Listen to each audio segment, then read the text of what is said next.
In 1886, the United States Army sent 5,000 soldiers, a quarter of its entire fighting force, to hunt down fewer than 40 Apache. They still lost men. That is not a legend. That is the record. The Apache did not win with numbers or factories or fortresses. They won with knowledge so precise that officers studied it for decades afterward.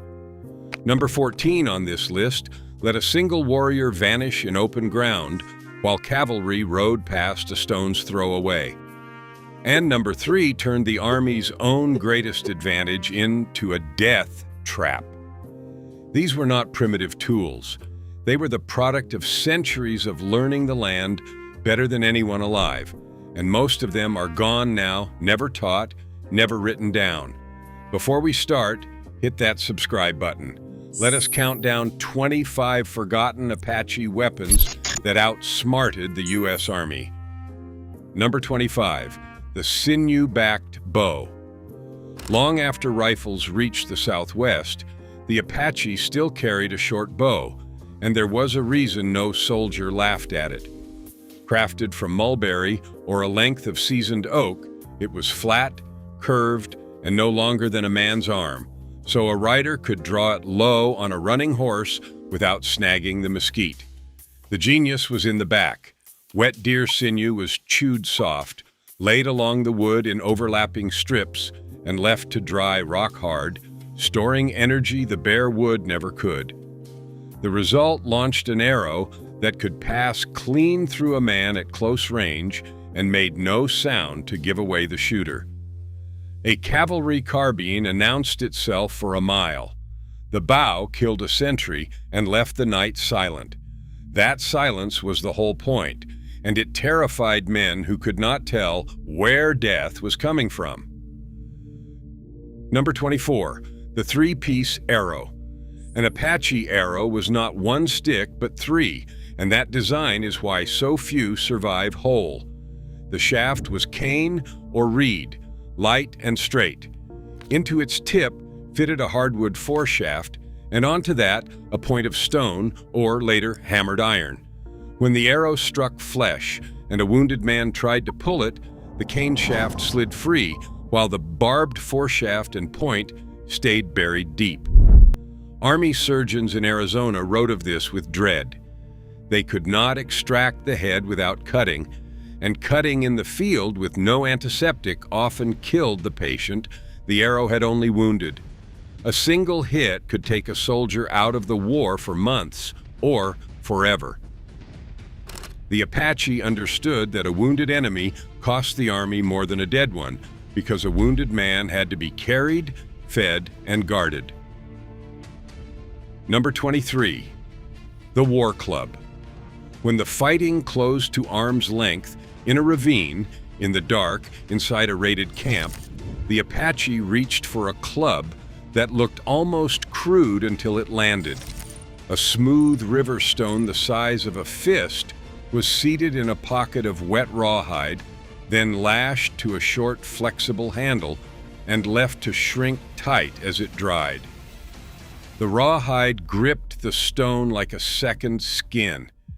In the swing, the flex of the handle multiplied the force, so a blow that started slow arrived like a hammer. It made no noise before it struck. In a night raid, when firing a gun would light up your position and draw the whole camp, the club let a warrior move through tents in silence. Soldiers who survived such raids described waking to find the men beside them already gone and never hearing a thing. Number 22, the lance. The Apache lance was longer than a man is tall, a hardwood shaft tipped with a blade of stone, or in later years a cavalry saber ground down and rehafted. On horseback it turned a single rider into a battering ram. The technique was not to throw it, but to drive it home at a gallop, using the horse's full weight behind the point, then wrench it free and wheel away before anyone could close. Against foot soldiers scattered in the open, a handful of lancers could break a line in seconds. What the Army found maddening was the reach. A trooper with a saber had to get within an arm's length. The lancer struck from twice that distance and was gone. It was a weapon of speed and nerve, and it belonged to a people who had made the horse an extension of their own bodies. Number 21. The rawhide shield. Here is the first thing that will surprise you. The Apache shield was not meant to stop a bullet, and every warrior knew it. It was cut from the thickest hide over a bull's shoulders, soaked, shrunk, and hardened until it could turn an arrow or glance a blade. But against a rifle, its real work was deception. Painted with symbols and hung with feathers and strips of cloth, it was carried at an angle, chunpurspin, and jerked in the saddle to throw off a soldier's aim at a moving target. A shooter tracking that bright, jinking disc across broken ground missed more than he hit. The shield was also a badge, marking a man's standing and, some believed, carrying spiritual protection into the fight. Soldiers mocked it as a toy until they had emptied a carbine at one and watched its owner ride away untouched. Number 20. The knife. Every Apache carried a knife, and it was the most personal weapon he owned. Early blades were flaked from stone or fashioned from bone. Later, traded steel and files ground to an edge became prized above almost anything. It skinned game, cut mescal, freed a snared horse, and in close fighting ended a struggle no club or bow could. But the knife had a quieter use that unsettled the army more. Apache scouts and raiders used it to cut, in seconds, the picket ropes and hobbles of an army herd, sending dozens of horses stampeding into the night. A cavalry unit without horses was just infantry lost in the desert. Time and again, patrols woke to find their mounts gone and a war party miles away already. One blade, one dark hour, and the pursuit was over before it began. Number 19. The sling. Older than the bow and nearly forgotten now, the simple sling stayed in Apache hands for a reason. A pouch of rawhide between two cords, loaded with a smooth stone and whirled overhead, it cost nothing, made no smoke, and could be carried in a fist. Boys learned it hunting rabbits and birds, and the accuracy they built by 10 years old stayed with them for life. In a raid, it could crack a skull or drop a sentry silently at a distance no club could reach, and it never ran out of ammunition because the ground was covered in it. When powder and lead were scarce, and for the Apache they almost always were, the sling asked for nothing the desert did not already provide. The army never took it seriously, which was exactly why it kept working. Number 18. The ambush. First pattern break. Here is where the weapons stop being objects and start being ideas, because the deadliest thing the Apache carried was patience. They did not fight in lines. They chose a canyon where a trail narrowed between rock walls, then vanished into the boulders and simply waited, sometimes for a full day without moving. When the column entered, the first and last men were dropped at once, sealing the trap, and fire poured down from above where no soldier could climb fast enough to answer it. Then, before the survivors could organize, the Apache were gone over the ridge. The army trained for open battle, for volleys and charges, and found none of it. Officers wrote in frustration that they never once saw the enemy they were fighting. They saw only the smoke, the falling men, and the empty rocks. Number 17. The desert itself. This is the weapon no museum can hold. The Apache turned the land into an ally that fought for them around the clock. They knew every spring, every hidden tank of rainwater in the rock, every shaded ravine. Across country, the army considered a lifeless furnace. A pursuing column, carrying its own water and dragging supply wagons, could not go where a war party went. The Apache would ride straight into the worst of it: the lava beds, the waterless flats, the sawtooth ranges, knowing the soldiers behind them would break first. Men and horses died of thirst chasing an enemy who was drinking from a cache cut into a canyon wall a mile off the trail. You cannot defeat people who have turned the ground you are standing on into their fortress, their larder, and their weapon all at once. Number 16, endurance. Second pattern break, and this one sounds impossible until you read the reports. An Apache warrior could cover 50, even 70 miles a day on foot across broken desert, day after day, and arrive ready to fight. Cavalry horses could not match it over distance. They foundered, went lame, or dropped, while the Apache simply kept moving. Boys were trained young, made to run miles with a mouthful of water they were forbidden to swallow, taught to breathe through the nose and pace a run that ate ground without burning out. This was a weapon of legs and lungs, and it decided campaigns. The army would push a patrol to exhaustion, closing a gap, only to find the trail cold again by dawn. You cannot corner an enemy who is always, quietly, faster than you over the ground that matters. Number 15, the horse relay. The Apache did not love the horse the way the Plains tribes did. They loved what it could do, and then they used it up. On a long raid, a war party drove a string of stolen mounts ahead of them, switching to a fresh animal the moment one tired and eating the ones that gave out. This let them travel at a killing pace. No army column, tied to grain and grazing and the health of its own animals, could ever hold. Cavalry had to rest and feed their horses or lose them. The Apache treated horses as fuel, and there was always another herd to raid.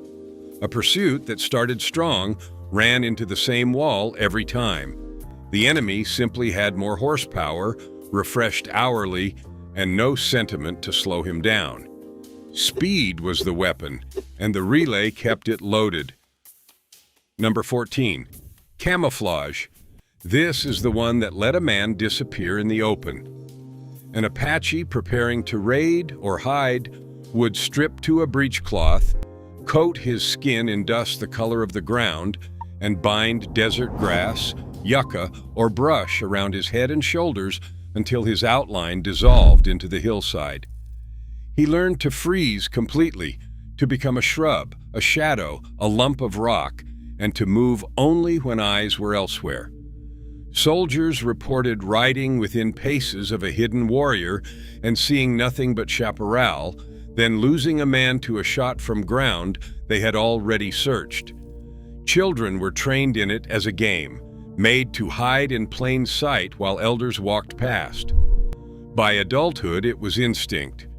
Against an army that expected an enemy to look like an enemy, a man who could become the desert was almost unkillable. Number 13, smoke and mirror signals. The Apache ran a communication network across 100 miles of mountains with nothing but fire, smoke, and, later, a piece of traded mirror. Columns of smoke raised in coded patterns. The number of puffs, the spacing, the timing, carried messages from peak to peak faster than any army courier could ride. A flash of sunlight off a mirror could pass a warning across a valley in an instant. So while the army stumbled through the ranges blind, relying on scouts and slow dispatches, the Apache always seemed to know where the soldiers were, how many, and where they were headed. Patrols complained that the whole country was watching them and reporting their every move to an enemy they could not see. They were right. Every ridgeline was a signal station, and the Apache read the mountains like a page of open text.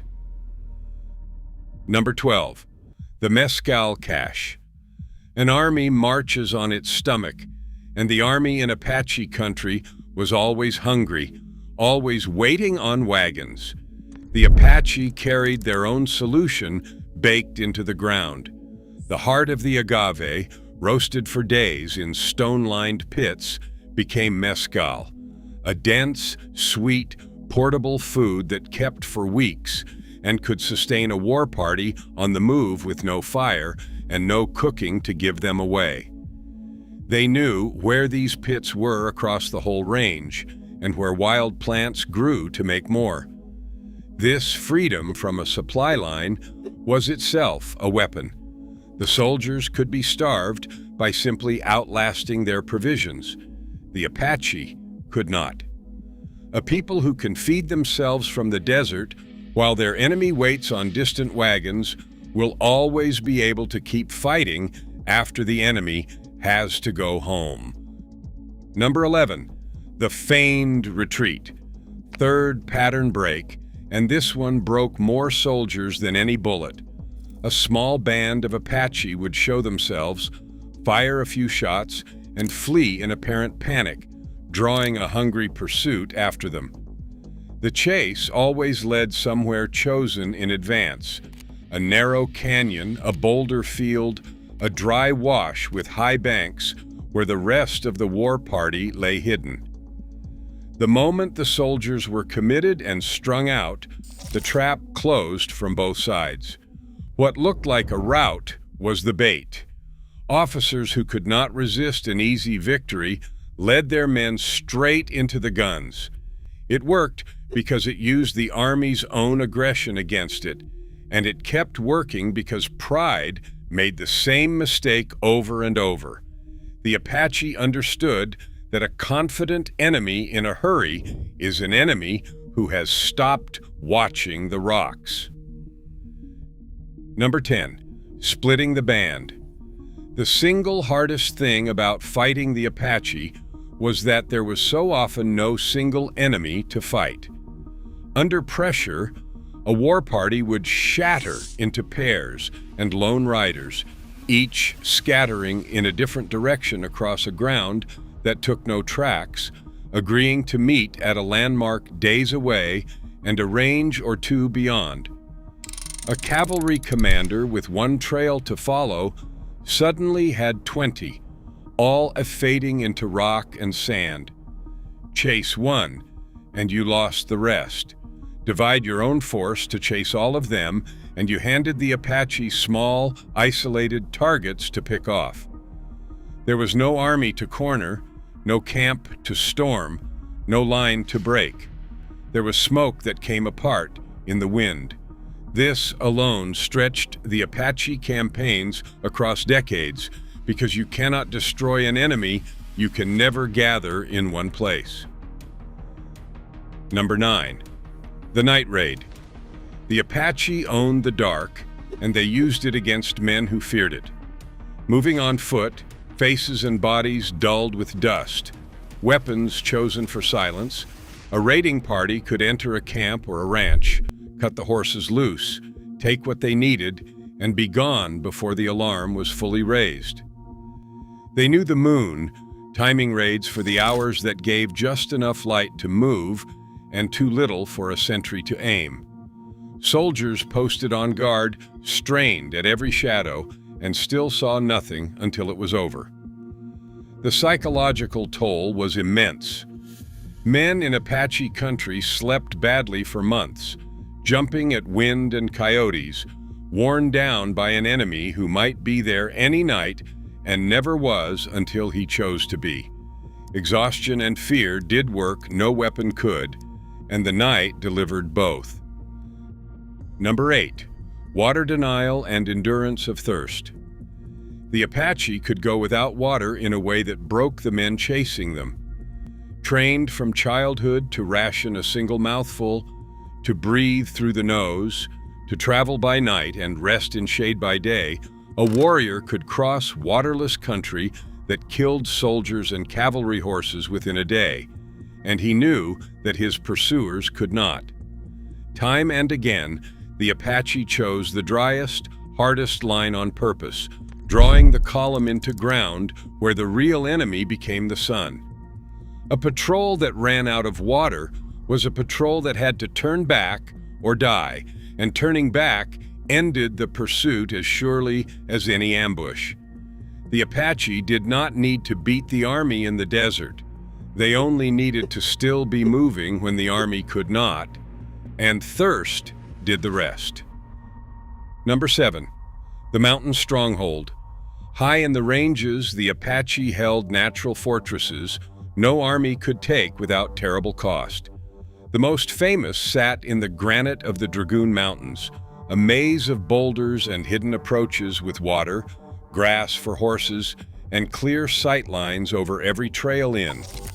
A handful of defenders could hold it against a force many times their size because attackers had to climb into rifle fire over ground that funneled them into the open.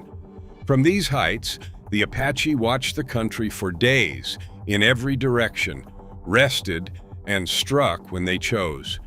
The army learned that assaulting such a place cost more men than it could ever be worth. These strongholds gave the Apache something guerrilla fighters rarely have, a safe base, and they anchored resistance that might otherwise have been ground down in the open long before it was. Number 6. Fire and the burned trail. The Apache understood that fire could cover a retreat and starve a pursuit at the same time. Firing the dry grass behind them threw up a wall of smoke that hid their direction and their numbers and burned away the very forage the army's horses needed to keep following. A cavalry column depended on grazing along the route. Take that away, and the horses weakened within days. The smoke blinded scouts, confused the trail, and bought the hours that turned a close chase into a lost one. It was a weapon that asked for nothing but a spark and a wind, and the desert supplied both. Soldiers described watching the horizon go black and knowing the pursuit was already finished, because whatever lay beyond that smoke, their animals would never have the strength to reach it. The land itself was being turned against them. Number 5. The scouts' own knowledge turned back. Fourth pattern break, and this one cuts deep. The Army eventually hired Apache scouts to track other Apache, believing it had finally found the key. But the knowledge those scouts carried was the same knowledge that had beaten the Army for years, and it did not simply switch sides cleanly. Scouts could read a trail others called invisible, find water and caches, and predict where a band would run, and this did help the Army close the final campaigns. But it also proved the whole point. The decisive weapon was never a rifle or a bow. It was understanding of the land and the people so complete that only another Apache possessed it. The Army did not outfight the Apache. It borrowed Apache skill to catch Apache, an admission written into its own payroll that its cavalry and its guns had never been enough. Number 4. Psychological warfare. The Apache waged war on the mind as deliberately as on the body. A war party far smaller than the Army believed could seem, through speed, misdirection, and constant small strikes, to be everywhere at once until settlers and soldiers imagined hundreds where there were dozens. Raids came without warning and stopped without pattern. Bodies were sometimes left as messages, terror aimed at breaking the will of everyone who found them. Newspapers spread the fear farther than any raid could travel. The result was that a tiny number of Apache tied down thousands of troops and emptied whole stretches of territory of nerve. The Army spent enormous effort chasing an enemy whose greatest strength was the story of himself he let his enemies tell. Fear did the recruiting, the exaggerating, and the exhausting, and it cost the Apache nothing to spend. Number 3. The captured repeating rifle. Here is where the Army's own advantage became a death trap. For years, the Apache fought with bows, clubs, and whatever old muskets they could trade for. Then they began taking modern rifles and cartridges from the soldiers and settlers they raided. In the hands of men who already knew every fold of the ground and every trick of the ambush, a fast-firing repeater was transformed. From cover, a few well-armed Apache could pour out fire that pinned a whole patrol, then melt away before the soldiers could flank them. The very weapons meant to crush the resistance ended up arming it, because every wagon and every unwary column was a resupply. The Army had built its confidence on firepower, and the Apache quietly turned that firepower around. Nothing frightened a commander more than realizing the guns firing on his men had been issued by his own government. Number 2, mobility without a supply line. Almost everything on this list comes down to one idea that the Army could never overcome. The Apache carried no baggage, no wagons, no tents, no herds of beef, no field kitchens. A warrior traveled with weapons, a little dried food, and the knowledge to live off the country, and so he could go anywhere at any speed in any direction for as long as it took. The Army moved like a chained giant, tied to its supply trains, its water, its road-bound wagons, able to strike hard but never to keep up. The Apache could not match the Army's power in a set battle and never tried. Instead, they made sure the battle never came, running the giant in circles until it wore itself out. Freedom from the supply line was the master weapon, and every other trick on this list served it. And finally, number 1, the land in the mind. The single greatest weapon the Apache ever carried was not a weapon at all in any way the Army could confiscate. It was knowledge, generations of it, held in memory and passed down by living voice. Every spring and hidden tank, every pass and box canyon, every plant that fed or healed, every sign in the dust and the sky. It could not be captured, burned, or bought.